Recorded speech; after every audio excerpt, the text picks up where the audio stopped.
numbers to be precise.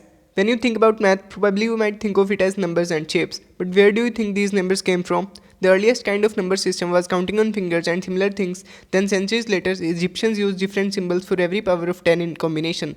Types of numbers developed as shown. Now any real number is some particular point on number line, but still solution to some quadratic equations remained a mystery and people assumed that such equations didn't have any solution. Birth of complex number was until the development of the cubic formula for solving cubic equations. On putting values, it involved the root of negatives for some equations. Since formula is correct and gives the solution of equation and cubic equations have at least one solution, therefore the root of negatives was taken to be a separate number as a tool. These numbers were doubted still because of their strangeness. That's why these were called imaginary numbers, and all the previously used numbers were called as the real numbers. When we look to the solution of such a quadratic equation, the real number and imaginary number are joined by plus or minus. These are complex numbers. So every complex number z is of the form a plus b iota. These were put in use in calculations and derivations. Now, just a summary of our number system. But where to place the imaginary numbers with respect to the number line? You may have observed that multiplication with -1, also iota squared, turned any number by 180 degrees about origin. This means that multiplication by iota should mean a rotation by 90 degrees. Therefore, imaginary axis was placed directly above perpendicular to the real number line. So our simply looking 1D real numbers were converted to 2D numbers having real and imaginary part on a complex plane. The set of complex numbers is an unordered field.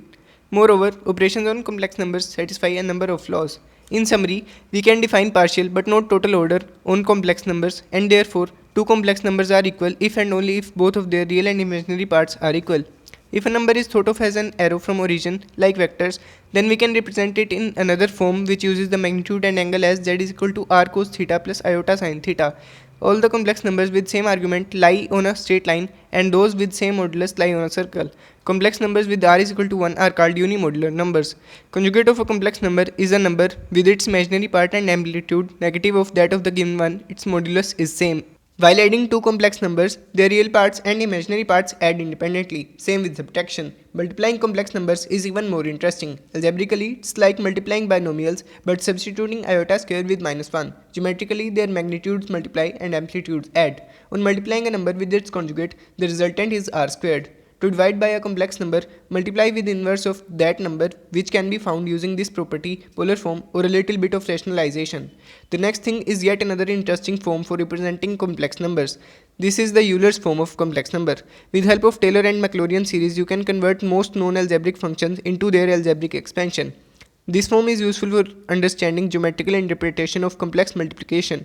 You can understand de Moivre's formula and also find nth roots of complex numbers with its help.